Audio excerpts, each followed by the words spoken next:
The HOA lady beat my 5-year-old daughter until she couldn't breathe, punched her face, kicked her ribs, smashed her head on the ground, all over chalk drawings.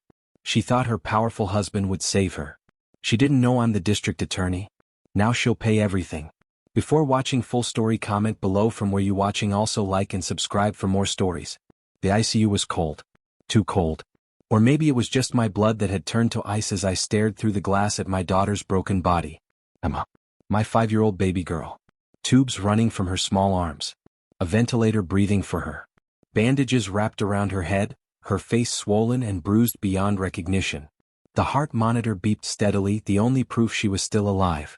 My hands pressed against the glass, and I could see the dried blood still under my fingernails. Emma's blood from when I'd held her in the ambulance, begging her not to leave me. Mrs. Morrison? Dr. Patel's voice was gentle, but I heard the tremor in it. He'd seen the extent of Emma's injuries. We need to discuss your daughter's condition. I couldn't look away from Emma. Couldn't process that this broken, still child was the same girl who'd kissed me goodbye this morning with sticky pancake syrup on her lips. Just tell me, I whispered. Multiple skull fractures. Severe brain trauma. Broken ribs. Internal bleeding that we've managed to control. Her left arm is fractured in 2 places. There's swelling around her spinal cord. He paused and I heard him swallow hard. Sarah, Emma was beaten. Severely. This wasn't an accident or a fall. Someone did this to her deliberately. The words hit me like physical blows. Beaten. My baby had been beaten. The person who did this, I said, my voice eerily calm, where are they? The police said someone was arrested but released, I finished, rage flooding through me. Released on bail 2 hours ago. Dr. Patel's eyes widened. How do you? Because I'm the district attorney of Harris County. I finally turned to look at him, and whatever he saw in my face made him step back. And the woman who beat my daughter into a coma just made the biggest mistake of her life. She has no idea who she's dealing with. Emma had been so excited this morning. It was Saturday and I'd promised her we could spend the whole day together. No work, no phone calls, just us. Mommy? Can we draw on the sidewalk with chalk? She'd bounced on my bed at 7 a.m., already dressed in her favorite purple dress. Of course, baby. After breakfast. We'd made chocolate chip pancakes together. She'd gotten batter on her nose and we'd laughed. Got that laugh. Would I ever hear it again? At 10 a.m., we'd gone outside with her big bucket of sidewalk chalk. Our HOA in Riverside Gardens was strict about many things, but kids drawing with washable chalk had never been an issue. Emma had drawn butterflies, flowers, a big sunshine, and a family portrait, me, her, and our dog Max. I'd been sitting on our front steps watching her when my phone rang. The mayor's office. I'd stepped inside for just 5 minutes. 5 minutes to take a call about a major case. 5 minutes that destroyed everything. I'd heard the screaming first. A woman's voice, shrill and furious. You little brat. Look what you've done. Do you know how much the HOA pays for these sidewalks? I'd run outside to see Karen Whitmore, our HOA president, 45 years old, married to Judge Richard Whitmore, standing over Emma, her face purple with rage. Emma was on her knees trying to gather her chalk, tears streaming down her face. I'm sorry. I'm sorry. I'll clean it up. Sorry isn't good enough. Karen had screamed. Hey. I'd shouted, running toward them. What's going on? Karen had spun toward me, eyes blazing. Your daughter has vandalized HOA property. This is unacceptable. There are rules. It's washable chalk, I'd said, forcing calm into my voice even as my protective instincts flared. Emma, come here, baby. Emma had started to stand, but Karen had grabbed her arm. Art. She needs to clean this up right now. And you need to pay a fine. Let go of my daughter. My voice had dropped to a dangerous level. Now. Karen's eyes had narrowed. Do you know who I am? I'm the HOA president. Your neighbor filmed this vandalism. I have proof. I don't care if you're the Queen of England. What? Go. What? Daughter. That's when Karen had done something I'd never forget. She'd looked me dead in the eye, smiled, actually smiled, and said, make me. Then she'd slapped Emma across the face. The sound had cracked through the air like a gunshot. Emma's head had snapped to the side, and she'd fallen onto the concrete. I'd lunged forward, but Karen had been faster. She'd grabbed Emma by her hair and yanked her up. You want to act like a little vandal? Karen had hissed at my crying daughter. I'll teach you about consequences. Stop. Please. Emma had screamed. Everything after that happened in horrible, crystal-clear slow motion. Karen's fist connecting with Emma's stomach. My daughter doubling over, gasping for air. Karen punching Emma in the face. What? Twice. Blood spraying from Emma's nose. Emma falling. Karen kicking her in the ribs. The sickening crack of bones breaking. I'd been running, screaming, trying to reach them, but I was too far. Too late. Emma trying to crawl away. Karen stomping on her arm. Emma's scream cutting off abruptly.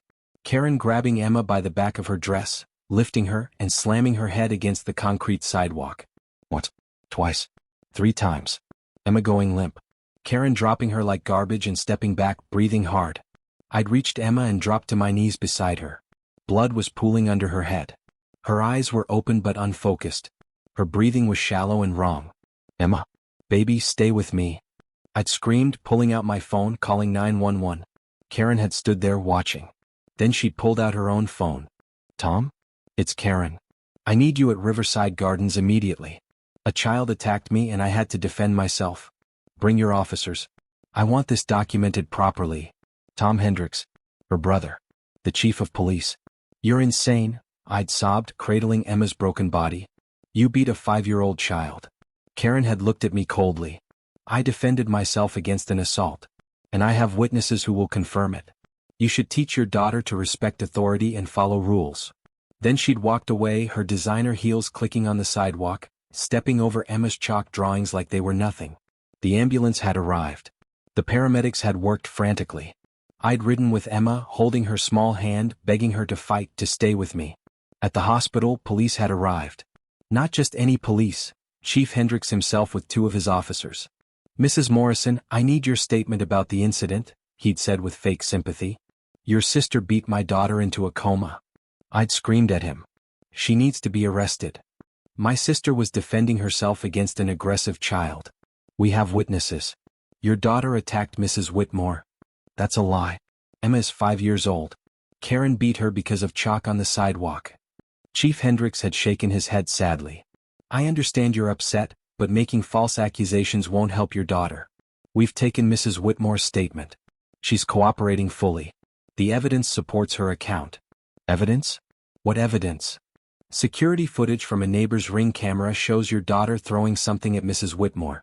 Mrs. Whitmore then defended herself and unfortunately, your daughter fell and hit her head. I'd stared at him in disbelief. You're covering this up. You're protecting her because she's your sister. I'm following the evidence, Mrs. Morrison. His eyes had been cold. Now, if you'll excuse me, I need to get back to the investigation. They'd arrested Karen. But she'd been released on bail within 2 hours. Self-defense claim. Witnesses supporting her story. Evidence proving Emma attacked first. They thought they'd won. Thought their power and connections would bury this. They had no idea what was coming. I'd left Emma with my mother and sister Rachel at the hospital and gone straight to my office. It was midnight, but I didn't care. Sleep was impossible anyway. My assistant DA James Chin had met me there. News traveled fast in the legal community. Sarah, I'm so sorry. How's Emma? In a coma. Multiple skull fractures.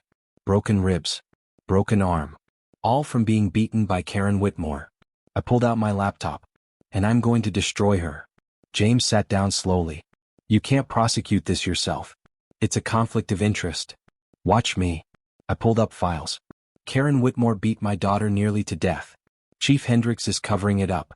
Judge Whitmore will try to interfere. But I'm the district attorney, and I know exactly how to build an unimpeachable case. How? First, I invite oversight. The state attorney general's office will monitor every decision I make. Complete transparency. Second, I follow every procedure perfectly, so perfectly that removing me would raise more questions than keeping me on. Third, I find the truth they're trying to bury. I pulled up the police report.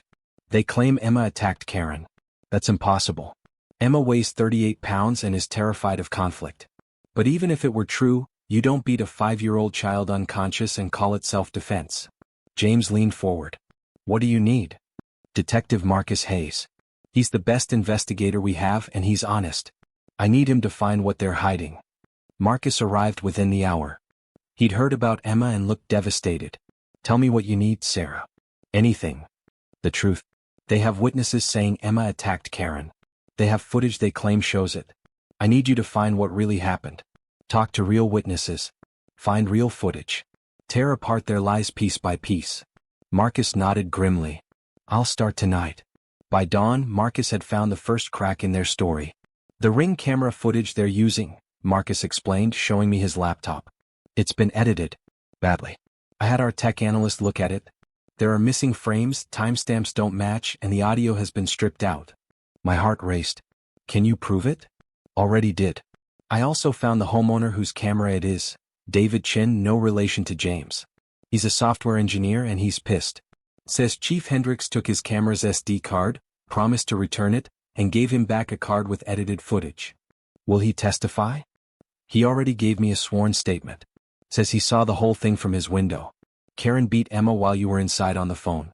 Emma never touched Karen. Never even got close to her. I felt tears sting my eyes. They edited evidence. The chief of police tampered with evidence in an assault case. It gets better, Marcus continued. Or worse depending on how you look at it. I found 2 other witnesses, actual witnesses who saw it happen. Joggers who were in the neighborhood. They saw Karen beating Emma. They tried to intervene, but Karen threatened to have them arrested for trespassing in the gated community. Get their statements. Recorded, sworn, everything. Already done. Sarah, there's more. I looked into Karen's history. This isn't the first time. He pulled up old police reports. 7 years ago, different neighborhood. A 6-year-old boy fell and broke his arm after an encounter with Karen over riding his bike on the sidewalk. Parents were paid off, signed an NDA. Find those parents. NDAs can't prevent testimony in a criminal case. On it. There's also a sealed juvenile case from 4 years ago. A teenager ended up hospitalized after Karen defended herself from his skateboard. Judge Whitmore presided over that case. It was sealed and expunged. My blood boiled.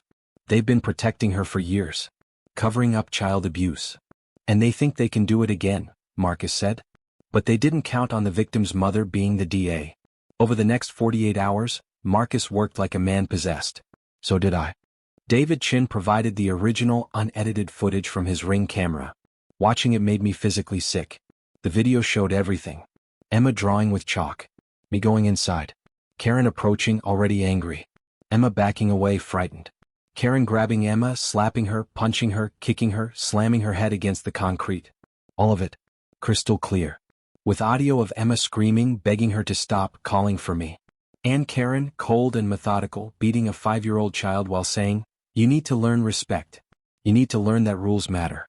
This is what happens when you don't follow rules." I watched it once, then had to run to the bathroom to vomit. But we had it.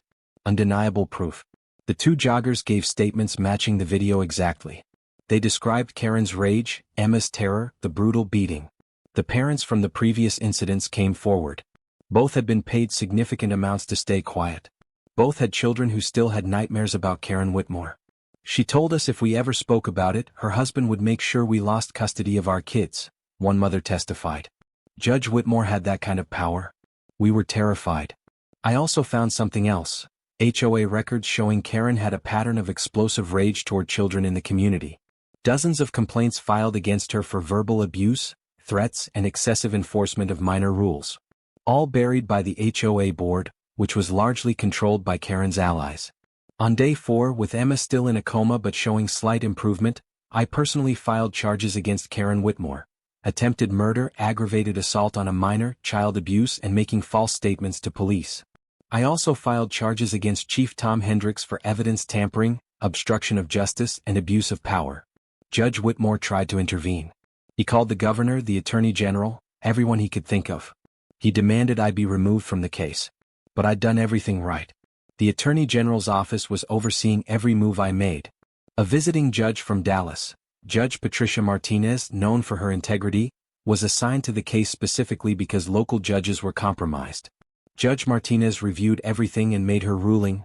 Mrs. Morrison has conducted this investigation with extraordinary professionalism and transparency. The fact that the victim is her daughter gives her standing, not bias. All motions to remove her are denied. I personally went with Marcus to arrest Karen Whitmore. This time I made sure every media outlet in the state knew about it. We arrived at the Whitmore mansion at 6 a.m. with a full tactical team and a warrant. News helicopters circled overhead. Every major network had cameras rolling. Judge Whitmore answered the door in his bathrobe, his face going purple when he saw me. "This is outrageous. I'll have your badge." "You have no authority here, Judge Whitmore. Please step aside." Karen appeared behind him, and for the first time, I saw real fear in her eyes. She'd realized her power couldn't protect her anymore. Marcus read her rights. "Karen Whitmore, you're under arrest for the attempted murder of Emma Morrison, aggravated assault on a minor." "This is insane. I was defending myself." Karen shrieked. I stepped forward, looked her in the eye, and said quietly, "You beat my 5-year-old daughter nearly to death over sidewalk chalk. You fractured her skull. You broke her ribs. You broke her arm. And you smiled while you did it." I held up my phone, showing her a photo of Emma in the hospital, unconscious and broken. "Look at her. Look at what you did." Karen's face went white. For just a second I saw something, maybe remorse, maybe just fear, flash in her eyes. "I want my lawyer," she whispered. "Of course. You have that right." I nodded to Marcus. "Take her." As they led her out in handcuffs, past the cameras and the shocked neighbors, I felt the first small measure of satisfaction. Not justice yet, but a start. On day 6, Emma's eyes fluttered open. I was at her bedside holding her hand when I felt her fingers squeeze mine, just barely but unmistakable. "Emma? Baby?" Her eyes opened slowly, unfocused and confused. "Mommy?" That one word broke something in me. I started crying, pressing her hand to my cheek. "I'm here, baby. I'm right here." Dr. Patel rushed in, running tests. Emma was disoriented, didn't remember what happened, had weakness on her left side. But she was awake. She was alive. "The lady," Emma whispered, her voice slurred. "The mean lady hurt me." "I know, sweetheart. But she can't hurt you anymore. Mommy made sure of it." Emma's eyes filled with tears. "It hurt so much, Mommy. I just wanted to draw butterflies." I climbed into the hospital bed carefully, holding my daughter as gently as I could, mindful of her injuries. "I know, baby. I know. But you're so strong. You're going to get better. Promise." "I promise." "And the mean lady? She's going to pay for what she did." "Mommy promises that too." Karen Whitmore's trial began 3 weeks later. Emma was out of ICU by then, doing physical therapy, slowly recovering. She couldn't attend, too young, too traumatized, but her presence was felt in every moment. The courtroom was packed. Media from across the country. Concerned citizens. Other parents from Riverside Gardens who'd finally found the courage to speak out against Karen. Judge Whitmore sat in the back row, his career already crumbling. An ethics investigation had been launched into the cases he'd sealed protecting his wife. Chief Hendricks had been suspended pending his own trial for evidence tampering. Karen sat at the defense table with Martin Sayers, the most expensive attorney money could buy. She was dressed conservatively, trying to look sympathetic. But everyone had seen the video by now. It had leaked online, gone viral. The world had watched her beat a 5-year-old child. My opening statement was brief and devastating. "Ladies and gentlemen of the jury, you've probably seen the video. You've watched Karen Whitmore beat Emma Morrison, a 5-year-old child, until she lost consciousness. You've heard Emma's screams, her pleas for mercy. You've watched a grown woman punch, kick, and slam a kindergartner's head against concrete. Over and over. Until Emma stopped moving." I pulled up a photo of Emma before the attack, smiling, holding a butterfly sheet. "This is Emma Morrison. 5 years old. She loved butterflies and sidewalk chalk and making people smile. On the morning of June 10th, she was drawing pictures on the sidewalk outside our home. Happy. Innocent. Safe." Another photo, Emma in the hospital, face swollen, head bandaged, covered in bruises. 6 hours later, this is Emma Morrison. Multiple skull fractures. Broken ribs. Broken arm. Brain trauma. In a coma. Because Karen Whitmore decided that chalk on a sidewalk was worth beating a child nearly to death. I turned to the jury. The defense will claim self-defense. They'll say Emma attacked first. But you've seen the video. You know that's a lie. A 38-pound kindergartner did not attack a 150-pound adult. Emma was drawing with chalk. Karen Whitmore beat her for it. That's not self-defense. That's attempted murder. The trial lasted 2 weeks. David Chin testified about the original footage, about the police taking his SD card and returning it with edited video. The joggers testified about what they witnessed: Karen's unprovoked rage, Emma's terror, the brutal beating. Dr. Patel testified about Emma's injuries in clinical detail that made several jurors cry. These injuries required significant force delivered repeatedly. This was not a defensive action or an accident. This was a sustained, violent assault. The parents of Karen's previous victims testified about the pattern of abuse, the payoffs, the threats. And then we played the unedited video. The courtroom was silent except for the sound of Emma's screams, her desperate pleas. "Please stop. Mommy. Somebody help me." Karen punching her, kicking her, slamming her head against concrete while saying, "This is what happens when you don't follow rules." Several jurors were openly crying. One looked like she might be sick. When the video ended, I said quietly, "The defense will try to explain this away. They'll talk about HOA rules, about property values, about respect for authority. But there is no explanation, no justification, no excuse." Karen Whitmore beat a 5-year-old child nearly to death. And she did it deliberately. Martin Sayers tried. He really did. He painted Karen as a dedicated community servant, overwhelmed by stress, who made a terrible mistake in a moment of panic. But the video didn't lie. The evidence didn't lie. Emma's broken body didn't lie. The jury deliberated for 90 minutes. Guilty on all counts. Sentencing came 2 weeks later. Emma was doing better, walking with a slight limp, regaining strength, working with a therapist to process the trauma. I brought a letter Emma had dictated to my mother. I read it aloud in court. "Dear Judge, my name is Emma and I'm 5.5 years old. The mean lady hurt me really bad. I was just drawing butterflies with my chalk. I didn't do anything wrong. She hit me and kicked me and it hurt so much. I don't remember a lot of it because I went to sleep for a long time. When I woke up, Mommy was there.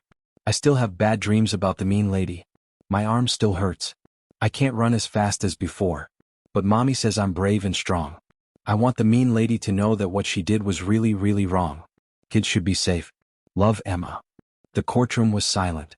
Many people were crying. Then I read my own statement. "Your Honor, I stand before you wearing 2 hats, as the prosecutor who tried this case and as Emma's mother. The prosecutor in me believes in measured justice, in sentences that fit the crime. But the mother in me sees my daughter's scars, watches her flinch when strangers approach, holds her when she wakes up screaming from nightmares." I paused, gathering myself. Emma will carry these scars for life. Physical scars from broken bones and head trauma. Psychological scars from being beaten by an adult she thought was safe. She's terrified of anger now. Terrified of authority figures. Terrified to play outside. Karen Whitmore didn't just hurt Emma's body. She stole her innocence, her sense of safety, her childhood joy. I looked directly at Karen. "You beat my daughter nearly to death over sidewalk chalk. You fractured her skull. You broke her ribs and her arm. You traumatized her in ways she may never fully recover from. And you did it while saying she needed to learn respect and follow rules." My voice hardened. "The irony is that you're the one who needs to learn about consequences. About what happens when you abuse power, hurt children, and think you're above the law." I turned to Judge Martinez. "I'm asking for the maximum sentence on every count. Not for revenge, but because Karen Whitmore has shown a pattern of violence against children spanning years. Because she used her power and connections to cover it up. Because she showed no remorse, even after nearly killing my daughter. Her only concern was avoiding consequences. The community needs protection from her. And Emma needs to know that justice exists, that people who hurt children face real consequences." Judge Martinez looked at Karen for a long moment. "Mrs. Whitmore, in my 30 years on the bench, I have never seen such a clear case of unprovoked violence against a child. The video evidence shows you beating a 5-year-old girl with sustained, deliberate force. The medical evidence shows injuries that could easily have been fatal. The testimony reveals a pattern of abuse against children that you covered up using your husband's position and your brother's authority." Karen's lawyer stood. "Your Honor, Mrs. Whitmore has no prior criminal convictions. She's been a pillar of. She's been a child abuser protected by power and privilege." Judge Martinez cut him off. "No more. Karen Whitmore, I hereby sentence you to life in prison for attempted murder. This sentence will run consecutively with 20 years for aggravated assault and 10 years for child abuse.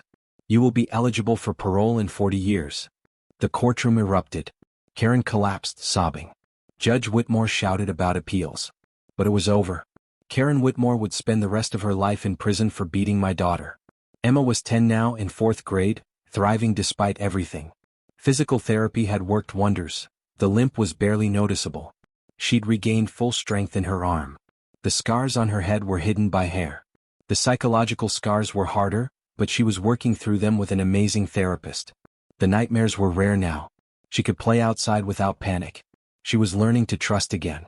We were at the park, a different park in a different neighborhood, when she saw a little girl drawing with sidewalk chalk. I tensed, watching Emma carefully, ready to leave if it triggered her. But Emma just smiled. She's drawing butterflies. Just like I used to. Do you want to draw with her? I asked gently. Emma thought about it. Yeah, I think I do. She walked over, introduced herself, and within minutes, both girls were laughing and drawing together. I watched my daughter, resilient, kind, brave, and felt overwhelming gratitude. Not for what happened, but for who Emma had become through surviving it. Karen Whitmore had tried to break her. Had beaten her, traumatized her, nearly killed her. But Emma had survived. More than that, she'd grown stronger. Mommy, look. Emma called, pointing to her chalk drawing. I made a butterfly. For you. I walked over, knelt beside my daughter, and hugged her carefully. It's beautiful, baby. Just like you. Emma hugged me back. I love you, Mommy. Thank you for making the mean lady go away. I love you too, sweetheart. To the moon and back. And back again, she whispered. And as I watched Emma return to her drawings, laughing with her new friend, I knew that this, her healing, her joy, her resilience, was the real victory. Karen Whitmore had power, connections, money. She'd beaten my daughter and thought she'd get away with it. But she'd forgotten one crucial thing. I was a mother. And a mother's love is more powerful than any position, any privilege, any protection money can buy. Emma was safe. Karen was in prison for life. Justice had been served. And my daughter was drawing butterflies again.